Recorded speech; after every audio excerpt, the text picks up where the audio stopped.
Oiê! Sejam muito bem-vindos a mais um episódio do nosso BíbliaCast! E hoje, minha gente, nós vamos ainda continuar a nossa leitura do livro do profeta Ezequiel, né?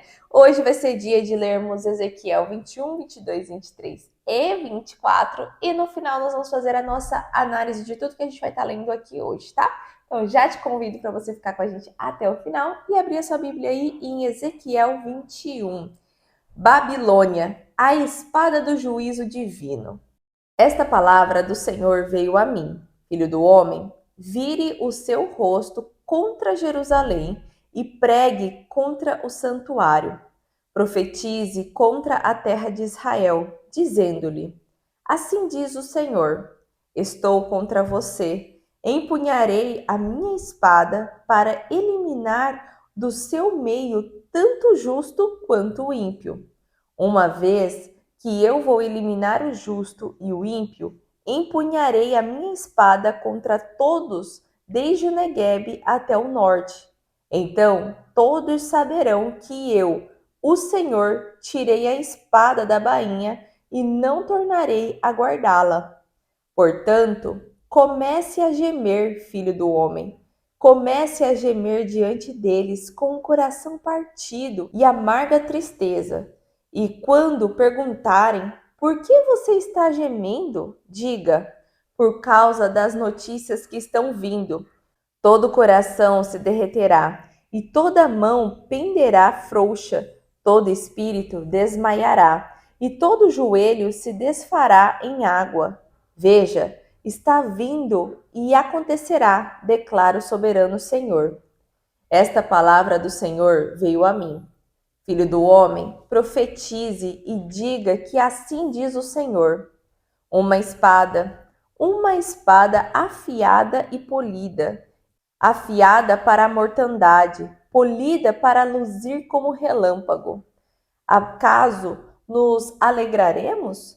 O cetro do meu filho rejeita qualquer outra madeira. A espada foi destinada a ser polida, a ser pega com as mãos, está afiada e polida, preparada para que a mão do matador a maneje. Clame e grite, filho do homem, pois ela está contra o meu povo, está contra todos os príncipes de Israel. Eles e o meu povo são atirados contra a espada. Portanto, lamente-se, bata na sua coxa. É certo que a prova virá. E o que acontecerá se o cetro que a espada despreza não continuar a existir? Declara o Senhor soberano. Por isso, profetize, então, filho do homem, e bata as mãos uma na outra, que a espada golpeie não duas, mas 3 vezes. É uma espada para matança, para grande matança. Ela avança sobre eles de todos os lados, assim, para que os corações se enfraqueçam e muitos sejam os caídos. Coloquei a espada para a matança em todas as suas portas. Ah, ela foi feita para luzir como relâmpago, é empunhada firmemente para a matança.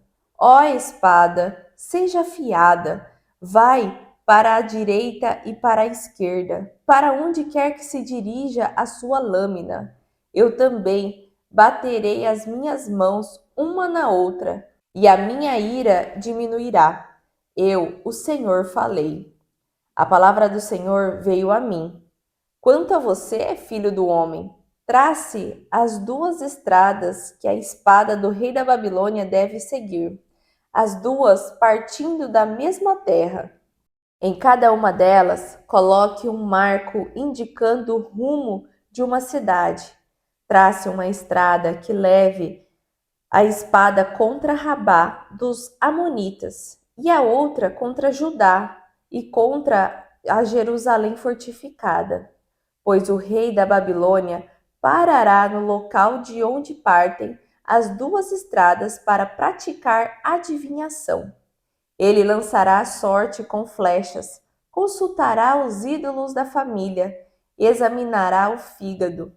Pela sua mão direita será sorteada Jerusalém, onde deverá preparar arietes, dar ordens para a matança, soar o grito de guerra, montar arietes contra as portas, construir uma rampa e obras de cerco.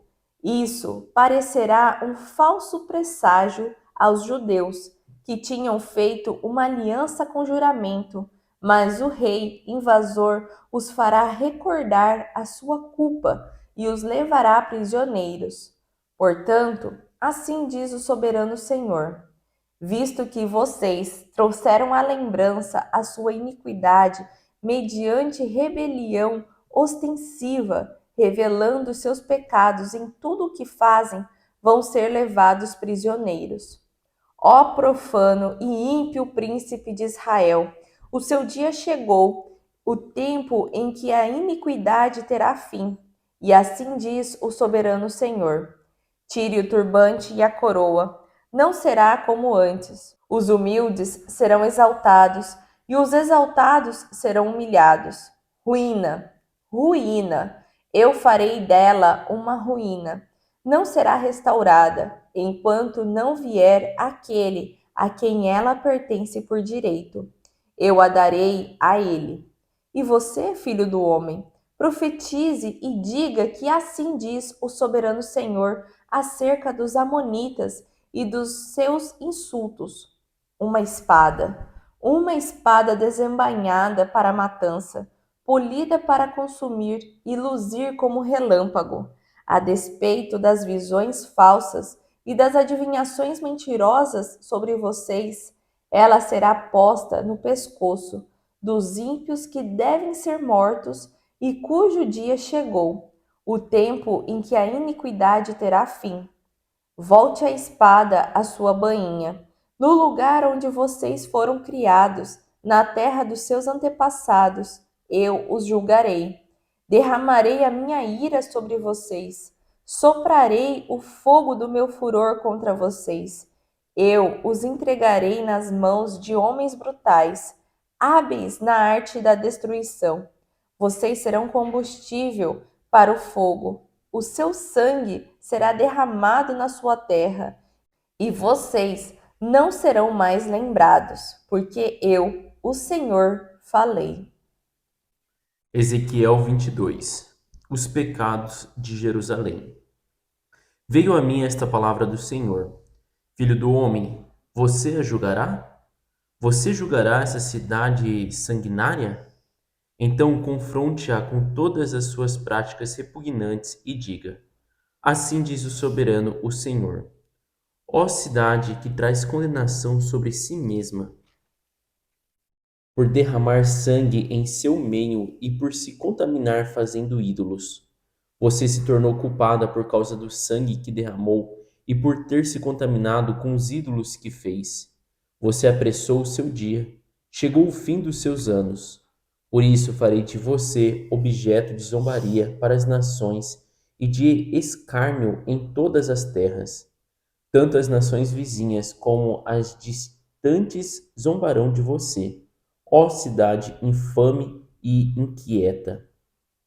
Veja como cada um dos príncipes de Israel, que aí está, usa o seu poder para derramar sangue. Em seu meio eles têm desprezado pai e mãe, oprimido o estrangeiro e maltratado o órfão e a viúva. Você desprezou as minhas dádivas sagradas e profanou os meus sábados. Em seu meio há caluniadores, prontos para derramar sangue. Em seu meio há os que comem nos santuários dos montes e praticam atos lascivos. Em seu meio há aqueles que desonram a cama dos seus pais e aqueles que têm relações com as mulheres nos dias da sua menstruação. Um homem comete adultério com a mulher do seu próximo, outro contamina vergonhosamente a sua nora, e outro desonra a sua irmã, filha de seu próprio pai. Em seu meio há homens que aceitam suborno para derramar sangue. Você empresta a juros visando lucro e obtém ganhos injustos, extorquindo o próximo. E você se esqueceu de mim, Palavra do soberano, o Senhor. Mas você me verá bater as minhas mãos uma na outra contra os ganhos injustos que você obteve e contra o sangue que você derramou. Será que a sua coragem suportará ou as suas mãos serão fortes para o que eu vou fazer no dia em que eu lhe der o devido tratamento? Eu, o Senhor, falei e o farei. Dispersarei você entre as nações e a espalharei pelas terras, e darei fim à sua impureza. Quando você tiver sido desonrada aos olhos das nações, você saberá que eu sou o Senhor. E depois vem a mim esta palavra do Senhor: Filho do homem, a nação de Israel tornou-se escória para mim, cobre, estanho, ferro e chumbo deixados na fornalha. Não passa de escória de prata. Por isso, assim diz o soberano Senhor: visto que vocês todos se tornaram escória, eu os ajuntarei em Jerusalém. Assim como os homens ajuntam prata, cobre, ferro, chumbo e estanho numa fornalha, a fim de fundi-los, soprando fortemente o fogo, na minha ira e na minha indignação, também ajuntarei vocês dentro da cidade e os fundirei. Eu os ajuntarei e soprarei sobre vocês o fogo da minha ira, e vocês se derreterão. Assim como a prata se derrete numa fornalha, também vocês se derreterão dentro dela, e saberão que eu, o Senhor, derramarei a minha ira sobre vocês. De novo a palavra do Senhor veio a mim. Disse ele: Filho do homem, diga a esta terra: você é uma terra que não tem sido chuva nem aguaceiros no dia da ira. Há nela uma conspiração de seus príncipes, como um leão que ruge ao despedaçar sua presa. Devoram pessoas, apanham tesouros e objetos preciosos e fazem muitas viúvas. Seus sacerdotes cometem violência contra a minha lei e profanam minhas ofertas sagradas. Não fazem distinção entre o sagrado e o comum. Ensinam que não existe nenhuma diferença entre o puro e o impuro, e fecham os olhos quanto à guarda dos meus sábados, de maneira que sou desonrado no meio deles. Seus oficiais são como lobos que despedaçam suas presas, derramam sangue no meio deles. Seus oficiais são como lobos que despedaçam suas presas, derramam sangue e matam gente para obter ganhos injustos. Seus profetas disfarçam esses feitos enganando o povo com visões falsas e adivinhações mentirosas. Dizem: assim diz o soberano, o Senhor, quando o Senhor não falou.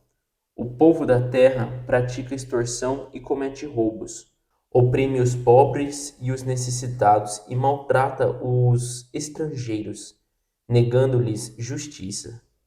Procurei entre eles um homem que erguesse o muro e se pusesse na brecha diante de mim e em favor desta terra, para que eu não a destruísse, mas não encontrei nenhum. Por isso derramarei a minha ira sobre eles e os consumirei com o meu grande furor. Sofrerão as consequências de tudo o que fizeram. Palavra do soberano, o Senhor. Ezequiel 23. As duas irmãs adúlteras. Esta palavra veio do Senhor a mim. Filho do homem, existiam duas mulheres, filhas da mesma mãe. Elas se tornaram prostitutas no Egito, envolvendo-se na prostituição desde a juventude. Naquela terra, os seus peitos foram acariciados e os seus seios virgens foram afagados. A mais velha chamava-se Olá e a sua irmã Olibá. Elas eram minhas e deram à luz filhos e filhas. Olá é Samaria e Olibá é Jerusalém. Olá envolveu-se em prostituição enquanto ainda era minha.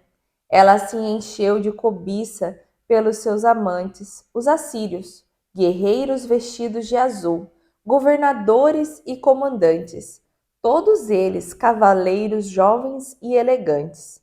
Ela se entregou como prostituta a toda a elite dos assírios e se contaminou com todos os ídolos de cada homem por ela cobiçado.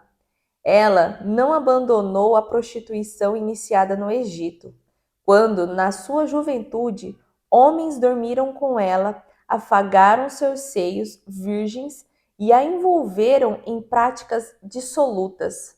Por isso, eu a entreguei nas mãos dos seus amantes, nas mãos dos assírios, que ela desejou ardentemente. Eles lhe arrancaram as roupas, deixando-a nua, levaram os seus filhos e as suas filhas e a mataram à espada. Eles a castigaram e ela se tornou mal afamada entre as mulheres. Olibá, a sua irmã, viu isso. No entanto, na sua cobiça e prostituição foi mais depravada que a irmã. Também desejou ardentemente os assírios, governadores e comandantes, guerreiros em uniforme completo, todos eles jovens e belos cavaleiros. Vi que ela também se contaminou. Ambas seguiram o mesmo caminho. Olibá, porém, levou a sua prostituição ainda mais longe. Viu homens desenhados em uma parede, imagens de caldeus tingidas de vermelho, que usavam cinturão e turbante esvoaçante na cabeça. Todos se pareciam com os oficiais responsáveis pelos carros da Babilônia, nativo da Caldeia. Assim que ela os viu, desejou-os ardentemente e lhes mandou mensageiros até a Caldeia. Então os babilônios vieram procurá-la até o leito de Amores e na sua cobiça a contaminaram. Depois de haver sido contaminada por eles, enojada, ela se afastou deles. Então prosseguiu abertamente na sua prostituição e expôs a sua nudez. E eu, desgostoso, me afastei dela, como me havia afastado da sua irmã. Contudo, ela se tornava cada vez mais promíscua à medida que se recordava dos dias da sua juventude, quando era prostituta no Egito. Desejou ardentemente os seus amantes, cujos genitais eram como os de um jumento e cuja ejaculação era como a de um cavalo. Assim, Olibá ansiou pela lasciva da sua juventude, quando, quando no Egito os seus peitos eram afagados e os seus seios virgens eram acariciados. Portanto, ó Olibá, assim diz o soberano Senhor: incitarei os seus amantes contra você, aqueles de quem você, desgostosa, se afastou, e os trarei para atacá-la de todos os lados. Os babilônios e todos os caldeus, os homens de Pecode, de Soá e de Coa, e com eles todos os assírios, belos rapazes, todos eles governadores e comandantes, oficiais que chefiam os carros e homens de posto elevado, todos eles cavaleiros. Eles virão contra você com armas, carros de guerra e carroças e com uma multidão de povos. Por todos os lados tomarão posição contra você com escudos grandes e pequenos e com capacetes. Eu a entregarei para que eles a castiguem, e eles a castigarão conforme o costume deles. Dirigirei contra você a ira do meu ciúme, e, enfurecidos, eles saberão como tratá-la. Cortarão o seu nariz e as suas orelhas, e as pessoas que forem deixadas cairão à espada. Levarão os seus filhos e as suas filhas, e os que forem deixados serão consumidos pelo fogo. Também arrancarão as suas roupas e tomarão as suas lindas joias. Assim, darei um basta à lasciva e à prostituição que você começou no Egito. Você deixará de olhar com desejo para essas coisas e não se lembrará mais do Egito. Pois assim diz o soberano Senhor: Estou a ponto de entregá-la nas mãos daqueles que você odeia, nas mãos daqueles de quem você, desgostosa, se afastou. Eles a tratarão com ódio e levarão tudo aquilo pelo que você trabalhou. Eles a deixarão completamente nua e a vergonha da sua prostituição será exposta. Isso sobrevirá a você por causa da sua lasciva e da sua promiscuidade, porque você desejou ardentemente as nações e se contaminou com os ídolos delas. Você seguiu pelo caminho da sua irmã. Por essa razão, porei o copo dela nas suas mãos. Assim diz o soberano Senhor. Você beberá do copo da sua irmã, um copo grande e fundo. Ele causará riso e zombaria, de tão grande que é. Você será dominada pela embriaguez e pela tristeza.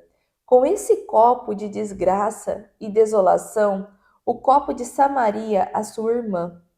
Você o beberá sorvente até a última gota.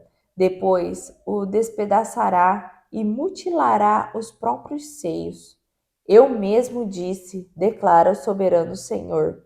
Agora, assim diz o soberano Senhor: visto que você se esqueceu de mim e me deu as costas, vai sofrer as consequências da sua lasciva e da sua prostituição. O Senhor me disse: filho do homem, você julgará Olá e Olibá? Então, confronte-as com as suas práticas detestáveis, pois cometeram adultério e há sangue nas mãos delas. Cometeram adultério com os seus ídolos, até sacrificaram seus filhos, que elas geraram para mim, aos ídolos. Também me fizeram isto. Ao mesmo tempo, contaminaram o meu santuário e profanaram os meus sábados. No mesmo dia em que sacrificavam os filhos aos seus ídolos, elas entravam no meu santuário e o profanavam. Foi o que fizeram no meio da minha casa. Elas até enviaram mensageiros atrás de homens, vindos de bem longe, e quando eles chegaram, você se banhou para recebê-los, pintou os olhos e pôs as suas joias. Você se sentou em um belo divã, tendo à frente uma mesa na qual havia colocado o incenso e o óleo que me pertenciam. Em torno dela havia o ruído de uma multidão despreocupada. Sabeus foram trazidos do deserto com homens do povo, e eles puseram braceletes nos braços da mulher e da sua irmã e belíssima coroa na cabeça delas. Então eu disse a respeito daquela que fora destruída pelo adultério: agora ela contaminará com as suas prostituições. E eles dormiram com ela. Dormiram com aquelas mulheres lascivas, Olá e Olibá, como quem dorme com uma prostituta. Mas homens justos as condenarão ao castigo que merecem, as mulheres que cometem adultério e derramam sangue, porque são adúlteras e há sangue nas suas mãos. Assim diz o soberano Senhor: que uma multidão os ataque e que elas sejam entregues ao pavor e ao saque. A multidão as apedrejará e as retalhará com a espada. Matarão os seus filhos e as suas filhas, destruirão as suas casas e as queimarão. Dessa maneira, darei fim à lasciva na terra, para que todas as mulheres fiquem advertidas e não imitem vocês. Vocês sofrerão o castigo da sua cobiça e as consequências dos seus pecados de idolatria. Então saberão que eu sou o soberano Senhor. Ezequiel 24. A panela. No 10º dia do 10º mês do 9º ano, a palavra do Senhor veio a mim. Disse ele: filho do homem, registre essa data, a data de hoje, porque o rei da Babilônia sitiou Jerusalém exatamente neste dia. Conte a esta nação rebelde uma parábola e diga-lhes: Assim diz o soberano, o Senhor. Põe a panela para esquentar. Ponha-a para esquentar com água. Ponha dentro dela pedaços de carne, os melhores pedaços, da coxa e da espádua. Encha-a com o melhor desses ossos. Apanhe o melhor do rebanho. Empilhe lenha debaixo dela para cozinhar os ossos. Faça ferver a água e cozinhe tudo o que está na panela.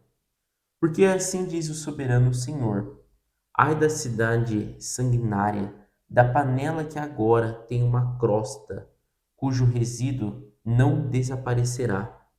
Esvazia, tirando pedaço por pedaço, sem sorteá-los, pois o sangue que ela derramou está no meio dela. Ela o derramou na rocha nua, não o derramou no chão, onde o pó o cobriria. Para atiçar minha ira e me vingar, pus o sangue dela sobre a rocha nua, para que ele não fosse coberto. Portanto, assim diz o soberano, o Senhor: ai da cidade sanguinária! E também farei uma pilha de lenha, uma pilha bem alta. Por isso, amontoem a lenha e acendam o fogo. Cozinhem bem a carne, misturando os temperos, e reduzam os ossos a cinzas. Ponham depois a panela vazia sobre as brasas, para que esquente até que o seu bronze fique incandescente, as suas impurezas se derretam, e o seu resíduo seja queimado e desapareça. Mas ela frustrou todos os esforços, nem o fogo pôde eliminar seu resíduo espesso. Ora, a sua impureza é a lascívia. Como eu desejei purificá-la, mas você não quis ser purificada. Você não voltará a ser limpa, enquanto não se abrandar a minha ira contra você. Eu, o Senhor, falei. Chegou a hora de eu agir. Não me conterei, não terei piedade, nem voltarei atrás. Você será julgada de acordo com o seu comportamento e com as suas ações. Palavra do soberano, o Senhor. A morte da mulher de Ezequiel. Veio a mim esta palavra do Senhor: filho do homem, com um único golpe estou para tirar de você o prazer dos seus olhos. Contudo, não lamente, nem chore, nem derrame nenhuma lágrima. Não permita que ninguém ouça o seu gemer. Não pranteie pelos mortos. Mantenha apertado o seu turbante e as sandálias nos pés. Não cubra o rosto nem coma a comida costumeira dos pranteadores. Assim falei de manhã ao povo, e à tarde minha mulher morreu. No dia seguinte fez o que me havia sido ordenado. Então o povo me perguntou: você não vai nos dizer que relação essas coisas têm conosco? E eu lhes respondi: esta palavra do Senhor vem a mim. Diga à nação de Israel: assim diz o soberano Senhor: estou a ponto de profanar o meu santuário, a fortaleza de que vocês se orgulham, o prazer dos seus olhos, o objeto da sua afeição. Os filhos e as filhas que vocês deixaram lá cairão à espada, e vocês farão o que eu fiz. Vocês não cobrirão o rosto nem comerão a comida costumeira dos pranteadores. Vocês manterão os turbantes na cabeça e as sandálias nos pés. Não pratearão nem chorarão, mas irão consumir-se por causa de suas iniquidades e gemerão uns pelos outros. Ezequiel lhes será um sinal. Vocês farão o que ele fez. Quando isso acontecer, vocês saberão que eu sou o soberano, o Senhor. E você, filho do homem, no dia em que eu tirar deles a sua fortaleza, sua alegria e sua glória, o prazer dos seus olhos e também os seus filhos e as suas filhas, o maior desejo de suas vidas, naquele dia um fugitivo virá dar-lhe a notícia. Naquela hora sua boca será aberta. Você falará com ele e não ficará calado. E assim você será um sinal para eles, e eles saberão que eu sou o Senhor. E assim nós terminamos a nossa leitura de hoje. Uma leitura um pouco até longa, né? E pesada, né? dessas profecias finais, parece assim, né? Que agora sim está chegando o momento ali do exílio, da execução final ali de toda a Jerusalém, né? Principalmente porque a gente viu ali no capítulo 21, né? Onde fala sobre a espada do Senhor, que nesse momento ele faz até uma alegoria com uma espada mesmo tirada da bainha, né? E que agora ela não volta mais. Então isso daí seria como se fosse o juízo que o Senhor tem naquela nação, né? Que agora foi tirada a espada e agora as pessoas irão, vamos dizer assim, pagar, né? Por tudo o que fizeram. E aqui ele até pega e pede para Ezequiel simular, né? Porque a todo momento, quando a gente lê o Ezequiel, o Senhor utiliza dele para fazer simulações para que o povo, como se fosse um teatro, para que o povo parasse e olhasse, né? Até que foi nessa última leitura que o Jason fez, eles mesmos já paravam e perguntavam, tá, mas o que isso aí que você está fazendo tem a ver com a gente, né? Porque eles já tinham entendido, porque lá no início ele até pediu para cercar a própria casa, para queimar esquentar a própria comida com fezes, né? Então tudo aquilo ali era representando aquela nação que estava lá em Jerusalém, mas que eram, vamos dizer assim, irmãos daquele povo que já estava na Babilônia, né? Então trazendo mais a lucidez para esse povo que já estava exilado na Babilônia sobre o que estava acontecendo com a nação ali de Jerusalém, né? E aqui nesse momento ele sai chorando, né? E se lamentando muito. E até fala ali, né, no versículo 7, quando eles perguntarem, né, por que você está gemendo? Porque o Senhor até falou, né, saia e comece a gemer diante deles com o coração partido e amarga tristeza. E quando o povo perguntar, né, por que ele estava gemendo daquele jeito, era para dizer, por causa das notícias que estão vindo, todo o coração se derreterá e toda mão penderá frouxa, todo espírito desmaiará e todo joelho se desfará em água. Veja, está vindo e acontecerá, declara o soberano Senhor. E aí ele começa a profetizar, né? O Senhor pede para ele virar para a direita, depois vira para a esquerda, né? E profetize, né? E fale que a espada foi destinada a ser polida e a ser pega com as mãos, né? Porque essa espada já está afiada e preparada para a mão do matador. E esse matador né, a nação ali da Babilônia, né, que estava indo para Jerusalém. E aqui ele continua, né, falando tudo sobre como ia ser essa espada afiada, né, esse juízo que o Senhor tinha com Jerusalém. E ali, né, no versículo 18, começa a falar sobre esse direcionamento da Babilônia para ir a Jerusalém, né? Porque fala que tinha duas estradas e o rei da Babilônia estava com a espada. Ou ele iria para os amonitas, né? Para Rabá, ou contra Judá, em Jerusalém, na cidade fortificada, né?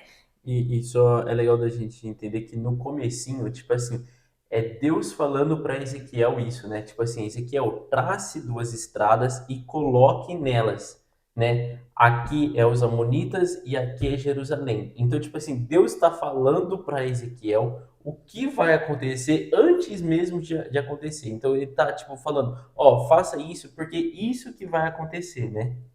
Exatamente. E daí depois ele até fala, né, que eles vão lançar sorte com flechas, vão examinar fígado, porque era uma forma como os babilônios, né, faziam as adivinhações. Mas a gente sabe que não era adivinhação, que não era direcionamento de deuses nenhum, mas sim que o Senhor estava usando da Babilônia, né? Tanto é que fala que pelas práticas, né, da Babilônia ali, né, eles examinavam o fígado de uma ovelha e via as linhas traçadas ali no fígado e era como se fosse o direcionamento para onde eles tinham que ir. Mas aí depois ele até fala, né?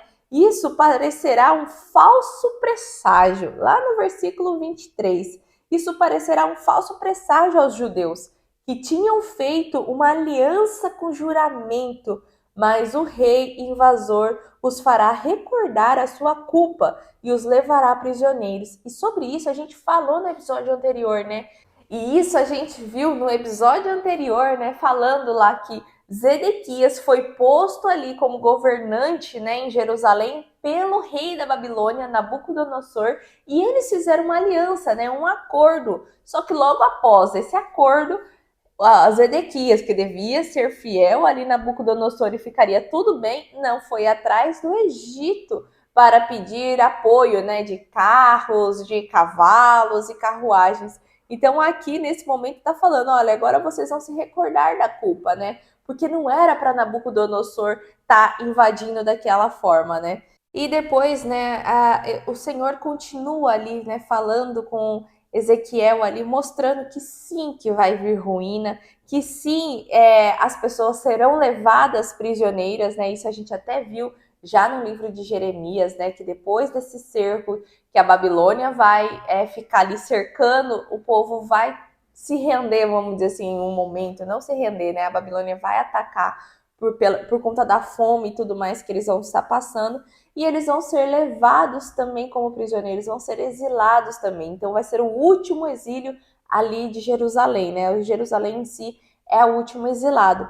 E depois, né, o próprio Senhor ali, né, fala, né, vai vir ruína, ruína sim sobre ela, até que venha ali no 27.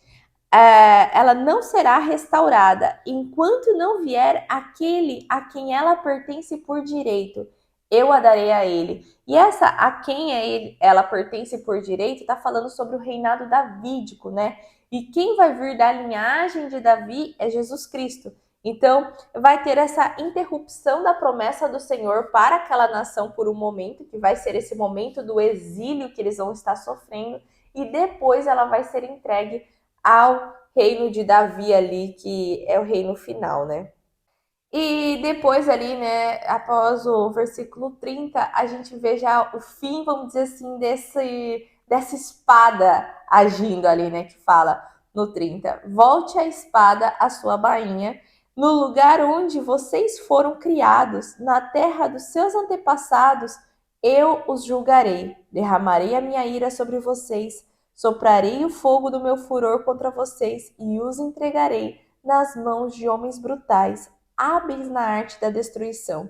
E ali ele finaliza, né? Ele já mostra ali que vai haver sim o julgamento, mas depois do julgamento, que vai ser julgado ainda na terra dos antepassados, né? Porque vai ser dali que o povo de Jerusalém vai sair para ser exilado, e ali vai, quem não morrer pela espada vai morrer pela fome, pela peste. Então ali vai ter esse julgamento, né? E ali depois disso a espada do Senhor vai voltar, né? Não a espada do Senhor, ali era Ezequiel, né, fazendo uma alegoria, uma encenação para aquele povo do que realmente iria acontecer lá em Jerusalém, né? E no capítulo 22 ele começa falando ali sobre os pecados de Jerusalém, né? E a gente já leu até no episódio anterior uma passagem muito semelhante que ele fala, né? Ali no versículo 2: Filho do homem, você a julgará? Você julgará essa cidade sanguinária? Então aqui a gente vê que Ezequiel parece que tem um papel também como juízo, né?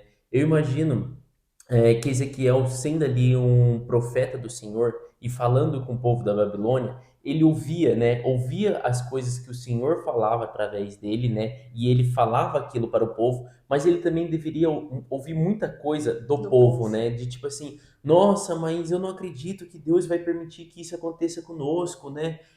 Nós aqui fomos fiéis em determinadas coisas, né? Nós somos ali os descendentes de Abraão, né? Nós somos os descendentes ali, tinha uma promessa com o rei Davi. Então, tipo assim, eu imagino, né, que Ezequiel ali, ele tinha também esse papel de juiz, né? Que aqui é Deus falando assim, olha, você a julgará? Você que vai julgar, filho do homem? Então você vai julgar essa cidade sanguinária? Você tem certeza disso? Porque, né, a gente leu no episódio passado algo semelhante a isso. E Deus fala, então tá bom, você quer julgar? Você está aí como um juiz entre Deus e o povo, então você precisa saber de algumas coisas também que talvez seus olhos não viram, né? E ele começa falando ali sobre a idolatria do povo de Israel, né? E ele mostra como essa era forte, né? Esse fato de fazer ídolos, né? E não só fazer ídolos, mas o povo também fazia sacrifícios e sacrifícios dos seus próprios filhos para os ídolos. Então por isso que ele chama de terra sanguinária, né? De Israel sanguinária.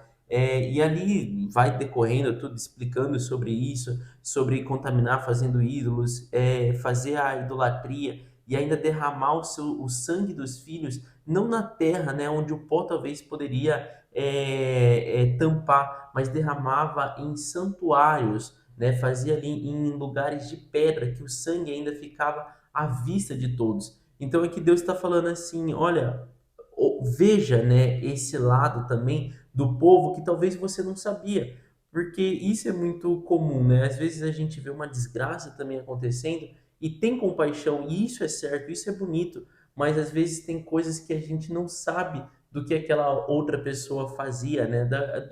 De comportamentos, né? De adultério ali e de sacrifícios, né? Uma coisa que uma vez eu vi e me chamou a atenção, né? Todo coisa, né? Toda coisa que a gente coloca como idolatria, todo Deus, né? Na nossa vida necessita de um sacrifício, né? Um exemplo, se o trabalho é o nosso Deus, ele necessita do sacrifício do nosso tempo, né? Se sei lá, uma pessoa é tanto nosso Deus, também necessita de um sacrifício nosso de às vezes se doar mais por aquela pessoa além do que era necessário. Enfim, tudo, né? Qualquer coisa que nós colocamos aí como um Deus na nossa vida, ela necessita de um sacrifício. E Vai aqui tomar um pouco mais de tempo também seu, né? exatamente, né? Então você vai, às vezes, um exemplo, trabalho, você vai deixar de cuidar da sua família, você vai deixar de cumprir os propósitos que Deus tem na sua vida para fazer o Se trabalho, dedicar né? mais a lá. Exatamente. Então é legal da gente entender isso e entender também que Deus aqui fala assim: olha, essas pessoas de dia iam lá, sacrificavam seus filhos, adoravam outros deuses e no período da tarde entravam no meu templo e profanavam o meu santo nome.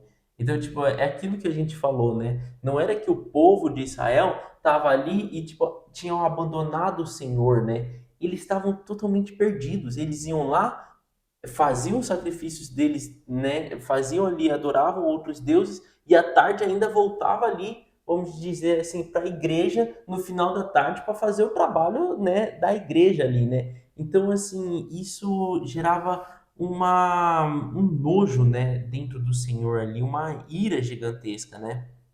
E depois, né, ali do versículo 17 até o versículo 22, novamente, né, Deus fala ali com Ezequiel, mostrando que o povo era como uma escória, era como um resto de cobre, de estanho, ferro e chumbo. Então ele fala ali rapidamente sobre esses restos deixados na fornalha e que o povo para Deus era como esses restos deixados ali na fornalha, né? Que não servia para nada, era simplesmente para limpar e jogar fora. Do 23 até o versículo 29, ele fala sobre todo o povo ali, ele até começa, né? Você é uma terra que não tem tido chuva nem aguaceiros no dia da ira. Há nela uma conspiração de seus príncipes. Então ele está colocando ali até como assim os líderes, né? O alto escalão ele é podre, né? Há uma conspiração entre eles. Ele até fala também sobre a violência contra a lei. E daí ele coloca ali no versículo 29, né? O povo da terra pratica extorsão e comete roubos, oprime os pobres e os necessitados e maltrata os estrangeiros, negando-lhe justiça. Então, assim, Deus mostra que a podridão, né? A ira de Deus contra o povo de Israel estava em todas as classes, desde tipo assim, desde os líderes até a sociedade comum que praticava outros comportamentos errados, né?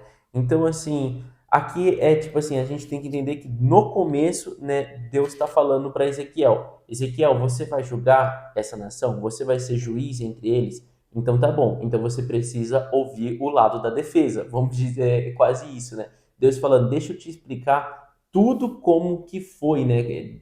O comportamento de cada classe daquela sociedade. E ele ainda termina no versículo 30 ali colocando, né? Procurei entre eles um homem que erguesse o muro e pusesse na brecha diante de mim.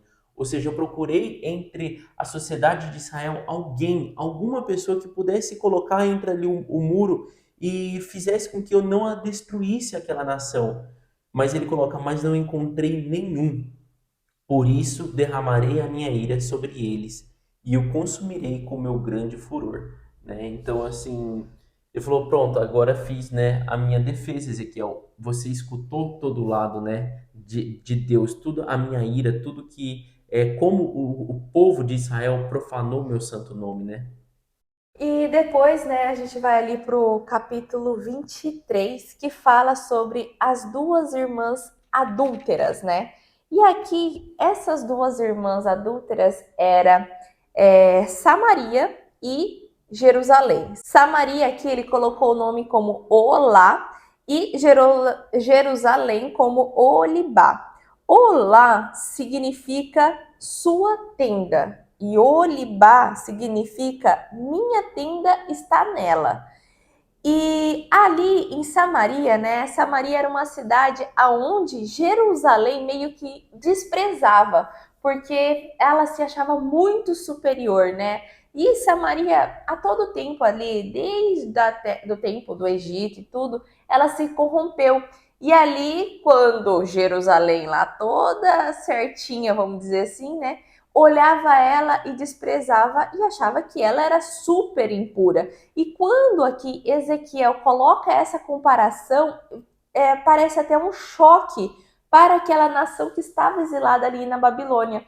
Porque seria assim, nossa, você está comparando a gente com aquele povo é perdido, aquele povo isso, aquele povo aquilo.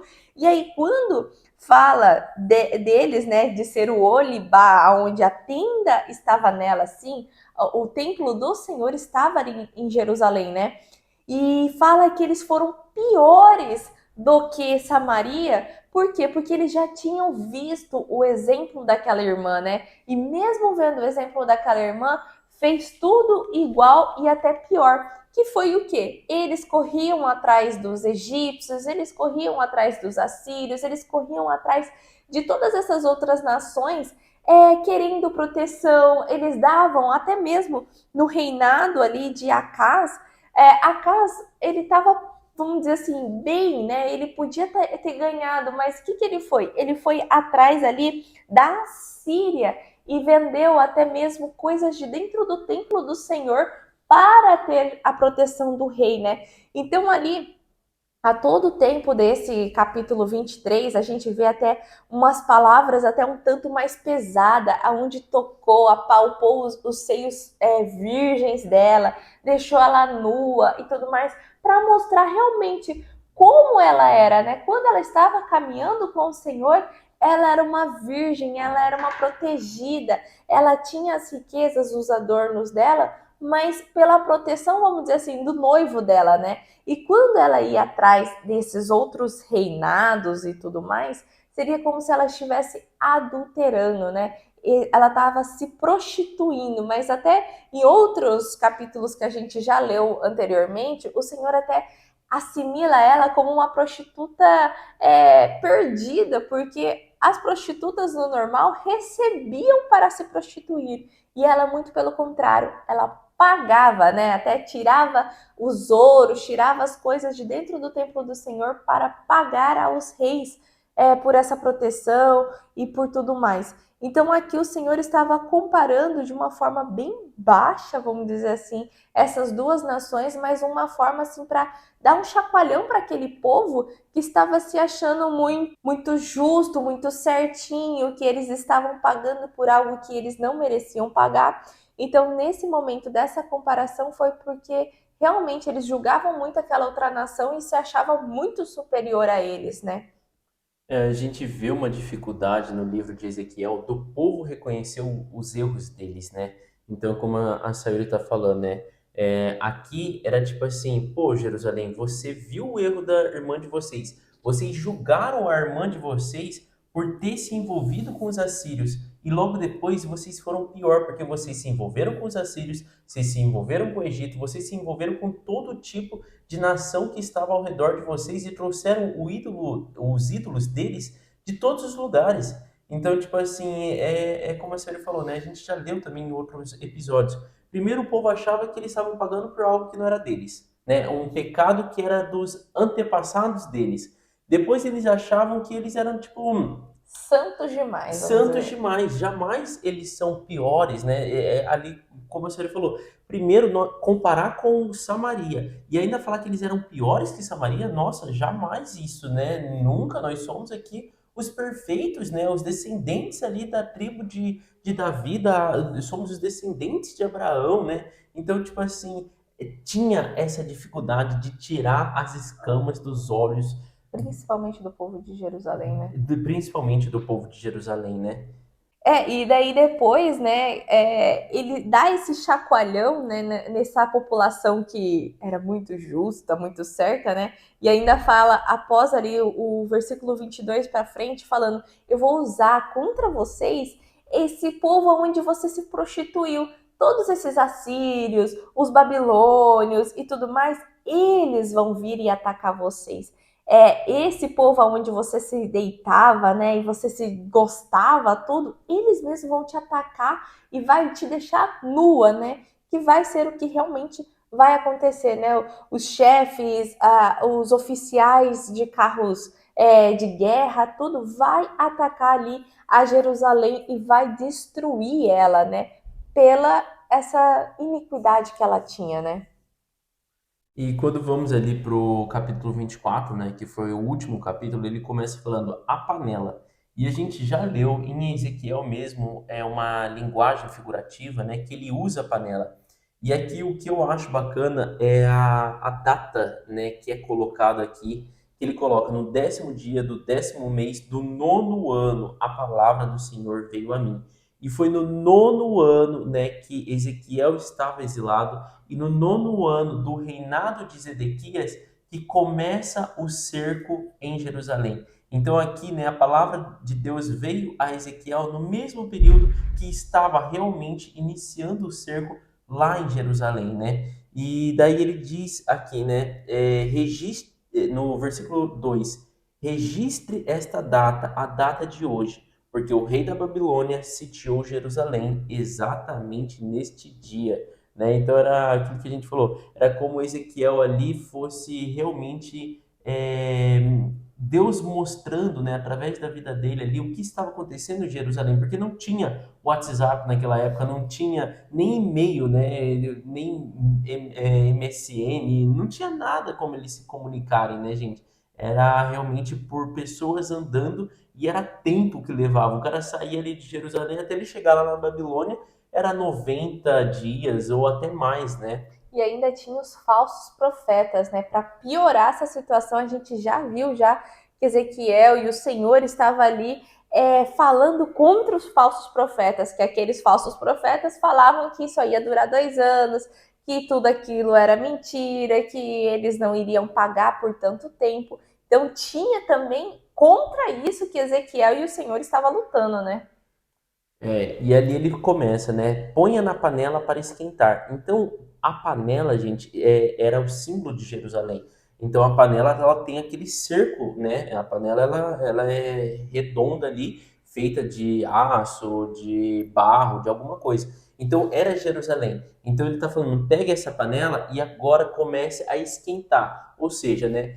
A coisa vai começar a esquentar dentro de Jerusalém, né? Ali dentro da panela. Então é dentro de Jerusalém.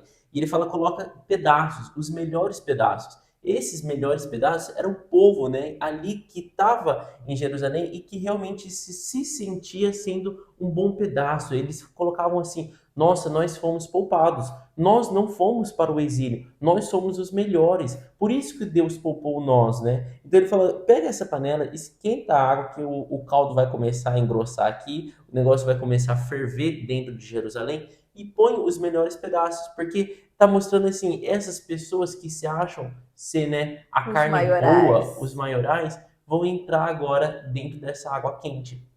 E daí a gente consegue, né? A gente consegue olhar ali naquele versículo 6 até que ele coloca: Ai da cidade sanguinária, da panela que agora tem uma crosta, cujo resíduo não desaparecerá, né? Então, quando a gente também está fazendo uma carne na panela junto com ossos, a gente vai vendo que vai grudando aquele resíduo, aquela crosta embaixo da panela.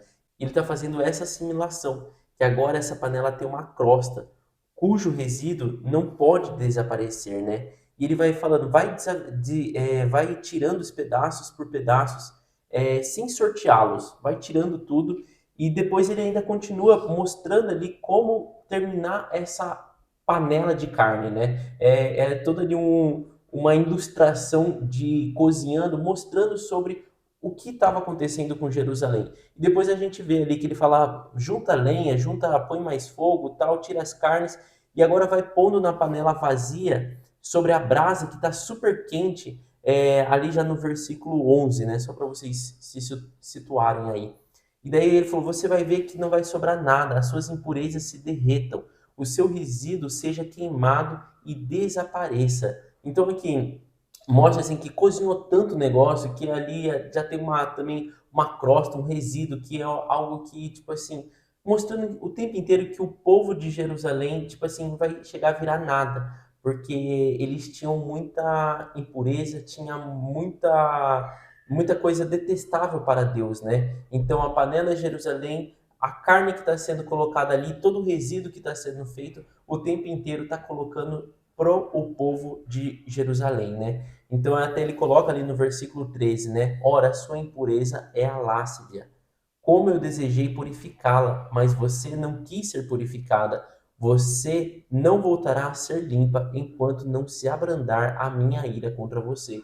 Então isso também mostra que não é que tipo, nossa, Deus se irou e agora tipo, nossa, acabou, né?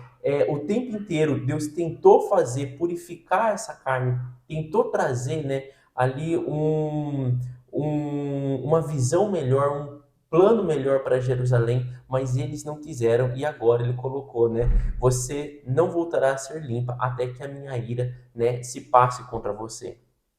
E logo depois, no versículo 15 em diante, ele vem falando sobre a morte da mulher de Ezequiel, né? Então, como a gente já comentou aqui outras vezes, o povo de Israel que estava exilado ali na Babilônia, tinha uma dificuldade muito grande de olhar para Entendo. si mesmo, né? Para entender os seus próprios erros, né? E isso é uma coisa bacana da gente entender. Nós muitas vezes somos tampados, nós temos nossas visões tampadas e a gente nunca acha que a gente está errado. E isso é muito perigoso, porque enquanto você não consegue ver seu próprio erro, Você você não não consegue consegue melhorar. melhorar, você não consegue mudar. E isso é uma coisa que tem que partir de nós, não achar que o nosso ego, né, ou achar que nós somos os maiorais, que nós nunca fizemos nada de errado, né? Então, assim, aqui o povo tinha esse problema e eles não conseguiam mudar o comportamento deles porque eles achavam Estavam que certos. eles estavam certos. E isso é muito o egocentrismo, né? Você falar assim, olha, de uma certa forma você achar que o mundo roda em volta de você e tudo que acontece é por alguma outra questão, mas nunca por sua causa, né? E aqui Deus vem e fala para Ezequiel, né? A mulher dele irá morrer. E quando a mulher dele morrer, para ele não chorar, para ele não praticar nenhuma coisa de lamento, né? Não tirar ali a turba, não Turbante. tirar o turbante dele, não amarrar as sandálias nos pés, né? Tipo, mantenha Como preso se ali, nada né? tivesse acontecido. Como nada tivesse acontecido. Então não era para ele chorar, não era para ele se lamentar, não era para ele rasgar as roupas dele, nada, né? E continuar comendo normalmente. E isso acontece. E quando isso acontece, o que que o povo faz, né? Vai ali e fala para ele no versículo 19, né? Então o povo me perguntou: Você não vai nos dizer que relação essas coisas tem conosco? Então, tipo assim, teria que chamar a atenção do povo de alguma forma, né? Então, daí o povo vai lá e pergunta, e daí vem a resposta, né, para aquele povo, né? No versículo 21 começa, né? Estou a ponto de profanar o meu santuário, a fortaleza de que vocês se orgulham, o prazer dos seus olhos, o objeto da sua afeição. Os filhos e filhas que vocês deixaram lá cairão à espada. Então, assim, aqui, né, qual que é a relação aqui, gente? A mulher de Ezequiel, ele amava a mulher dele. Não era que ele não amava e a mulher morreu e agora ele não vai chorar. Não, a vontade dele, interior dele, era sim de chorar. Ele tinha uma paixão pela mulher dele, mas ele não chorou. E é da mesma forma Deus falando assim: olha, eu amo Jerusalém, eu amo aquele templo que eu construí, eu amo o filho e a filha que vocês deixaram lá, eu amo aquele povo, mas infelizmente eles vão morrer, eles vão ser destruídos e eu não vou chorar pela ira e vamos dizer, não raiva, mas pela tristeza que eu tenho com a atitude de vocês. Então eu não vou derramar uma única lágrima, né? Então, tipo assim, não é que, nossa, é muito importante a gente entender isso. Não era que Deus estava agindo de forma, né, muitas vezes humana, como nós agimos, né? Com raiva você vai lá e Rude, bate, né? rude. Não, aqui ele está agindo, mas ele ainda age, tipo assim, com amor. É como se realmente, né, uma pessoa do nosso lado ali, nosso cônjuge, falecesse. E era isso que Deus está colocando aqui. É como eu estou perdendo a minha mulher. Eu estou perdendo Jerusalém. Eu estou perdendo a cidade que também é linda aos meus olhos, né? E termina ali no versículo 25. E você, filho do homem, está falando para Ezequiel, né? No dia em que eu tirar deles a sua fortaleza, sua alegria e sua glória, o prazer dos seus olhos. Então, ele está falando, né? Quando eu tirar a fortaleza, a glória, o prazer dos seus olhos, que é Jerusalém, né? O maior desejo de suas vidas, naquele dia, um fugitivo virá dar-lhe a notícia. E você saberá, e todos saberão, que o que você está falando e o que você está fazendo É é, verdade. é verdade, né? Você realmente é um profeta do Deus verdadeiro. Então ele fala assim: olha, essa palavra vai para você, Ezequiel. Continue no caminho, continue me obedecendo, porque você vai ver que quando isso acontecer, quando Jerusalém realmente ser destruída, vai vir essa notícia e ela vai chegar aqui no exílio, na Babilônia. Para que saibam que o Senhor é o Senhor, né? Isso é Exatamente. legal. E acho que é isso que a gente tem para compartilhar com vocês hoje, gente. Foi um episódio um tanto mais longo, mais carregado de ensinamento, e parece que cada vez mais que a gente lê sobre esses profetas, tudo que eles vêm a serviço do Senhor, né, como servos do Senhor, alertando, né, as nações e tudo, é sobre isso que o Jason falou, sobre a gente conseguir abrir os nossos olhos espirituais, né? Tirar essa tábua dos nossos olhos para conseguir enxergar o que nós precisamos melhorar antes mesmo de ficar apontando para que o outro pode melhorar, para que, vamos dizer assim, trazendo para relações de casamento ou namoro e coisas do tipo, para que o seu relacionamento fique melhor. Nossa, se o outro não deixasse tanta tampa do vaso levantada, não deixasse tanta bagunça, a gente seria melhor, a gente pararia de brigar e não sei o quê. Então, é parar de querer culpar o outro, mas sim se olhar, né? Conseguir ter esse olhar no espelho e ver o que é que falta para você estar melhorando, porque eu acho que a gente só consegue as coisas com o exemplo, né? Se você quer que o outro melhore, seja um exemplo. Se está faltando algo para você, dê mais disso que está faltando para você, né? Se você está achando assim, ah, nossa, o meu marido não me dá tanto carinho, não me dá tanto abraço, essas coisas, dê mais a ele, que às vezes ele vai te retribuir também, né? Mas também não faça as coisas tanto esperando algo em troca. Faça de coração, né? Acho que é essa maior intenção que o Senhor deseja, né? Que a gente pare de ser um tanto hipócritas, de achar que é o outro que precisa melhorar, sendo que essa parte cabe muito mais a nós do que a outros. Então, que a gente aprenda também nesse caminhar nosso bíblico, né? Lendo e abrindo os nossos olhos sobre o que realmente o Senhor deseja, que a gente possa também se corrigir no nosso dia a dia. Não que a gente vá hoje, né, se tornar santo e nossa, vamos. Não, é se tornar 1% melhor do que você foi ontem, 1% melhor nas suas atitudes, reclamar menos e se analisar mais e melhorar, né, conforme o dia a dia. Essa é o que já vai alegrar muito o Senhor. E acho que é isso. Nos vemos amanhã no nosso próximo episódio. Já vou te convidar aí para você curtir esse vídeo, se inscrever no nosso canal e ativar o seu sininho para estar conosco, tá bom? Beijo e tchau! Tchau! Oiê! Parabéns! Você concluiu mais um episódio do nosso BíbliaCast. Aqui do lado já deixei o quê? O nosso canal para você estar se inscrevendo e aqui abaixo o sininho para você já deixar ativado e ser notificado sempre quando a gente lançar o próximo episódio. E o próximo episódio já está aqui também para você estar assistindo e crescendo cada vez mais espiritualmente, viu? Então vai lá, já clica aqui e já assista o próximo episódio. Nos vemos! Tchau!